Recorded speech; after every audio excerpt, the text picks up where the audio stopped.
नमस्कार मित्रों, स्वागत है आप सबका द अनसेड वर्ड्स एवं मुखावरण थिएटर ग्रुप द्वारा रचित इस कथा श्रृंखला में। आज हम बात करेंगे महाभारत के सबसे महत्वपूर्ण पात्रों में से एक भीष्म की जन्म कथा के विषय में। कई लोगों के मन में यह प्रश्न आते हैं कि भीष्म का नाम किस प्रकार पड़ा और क्यों अत्यंत सदाचारी और बलशाली होते हुए भी उन्हें इतनी यातनाओं का सामना करना पड़ा। इस कथा का आरंभ होता है प्रभास की कहानी से। प्रभास 8 वसुओं में से एक है। कुछ ग्रंथों में वसुओं को देवताओं के प्रतिनिधि तो कुछ और ग्रंथों में साक्षात देवताओं के रूप में माना गया है। एक दिन प्रभास के नेतृत्व में सारे वसु ऋषि वशिष्ठ के आश्रम में गए। उनका उद्देश्य था उस आश्रम में स्थित एक विशेष गाय को चुराना। उस गाय का नाम कामधेनु था। यह गाय अपने स्वामी की हर इच्छा पूरी करती थी। पण केवल यह था कि मांगने वाले के हृदय में कोई खोट ना हो। पूरी सावधानी के साथ उन वसुओं ने चोरी करने का प्रयास तो किया, परंतु ऋषि वशिष्ठ की दृष्टि से कोई बच नहीं पाया। ऋषि वशिष्ठ ने 8 वसुओं को मृत्युलोक अर्थात पृथ्वी पर जन्म लेने का शाप दिया। यह सुनकर सभी वसु डर गए और उन्हें अपनी भूल का आभास हुआ। सभी ने ऋषि से क्षमा मांगी। वशिष्ठ ने उनको पूर्णतः शाप मुक्त करने से इनकार करते हुए यह कहा कि प्रभास को छोड़कर सभी वसु पृथ्वी पर जन्म पाते ही यमलोक सिधार जाएंगे, जिसके कारण उनकी शाप की अवधि शीघ्र ही समाप्त हो जाएगी। परंतु क्योंकि इस चोरी में प्रभास का नेतृत्व था, उसको शाप से तनिक भी मुक्ति नहीं मिली। वशिष्ठ ने कहा कि प्रभास का धरती पर जीवन लड़कपन, युवावस्था और वृद्धावस्था से होकर मृत्यु पर समाप्त होगा, जिसके उपरांत वो स्वर्ग में प्रवेश कर पाएगा। जब वशिष्ठ का क्रोध कुछ कम हुआ, तब उन्होंने प्रभास पर दया दिखाते हुए कहा कि जिस मनुष्य के रूप में वो धरती पर जन्म लेगा, वो उस लोक के महान व्यक्तियों में से एक बनेगा। 8 वसु इस पूरे घटनाक्रम से दुखी तो थे, पर उन सब ने शाप को स्वीकार कर ऋषि से प्रस्थान की आज्ञा ली।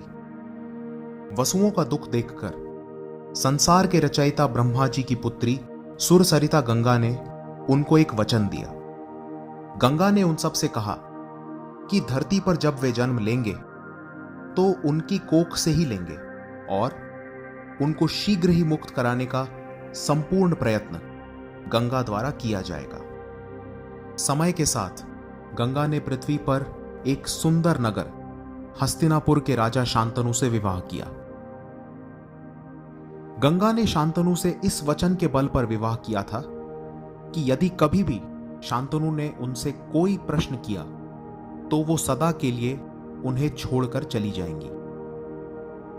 गंगा ने सभी वसुओं को एक एक कर जन्म दिया और हर बार जन्म के शीघ्र पश्चात सभी को अपने ही पवित्र जल में बहा दिया।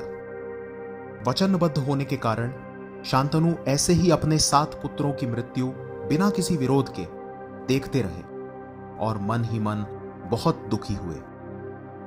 किंतु जब गंगा ने अपने 8वें पुत्र यानी 8वें वसु प्रभास को अपने जल में प्रवाहित करना चाहा, तो शांतनु से रहा नहीं गया। उन्होंने गंगा को दिया हुआ अपना वचन तोड़ दिया और उनसे प्रश्न कर बैठे। इस प्रकार शांतनु ने अपने पुत्र के प्राण बचा लिए। ऋषि वशिष्ठ के शाप के अनुसार प्रभास शिशु रूप में जीवित रहा और उसको एक मनुष्य बनकर धरती पर जीना पड़ा।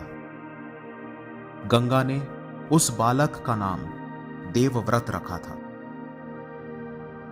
समय बीतता रहा और यही देवव्रत एक महान योद्धा, आदर्श वचन पालक और सिद्ध पुरुष के रूप में प्रसिद्ध हुआ।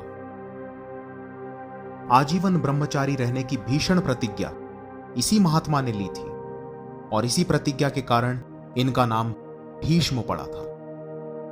महाभारत कथा के प्रसिद्ध कुरुक्षेत्र युद्ध में अपना पराक्रम दिखाकर इस महावीर ने नरों में नारायण श्री कृष्ण को भी अपनी प्रतिज्ञा तोड़ने पर विवश कर दिया था।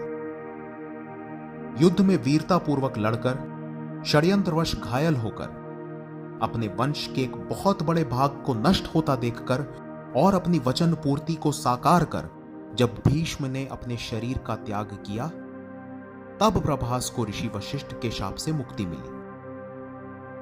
तत्पश्चात वे गंगा एवं अपने 7 वसु भाइयों के पास स्वर्गलोक लौट आए।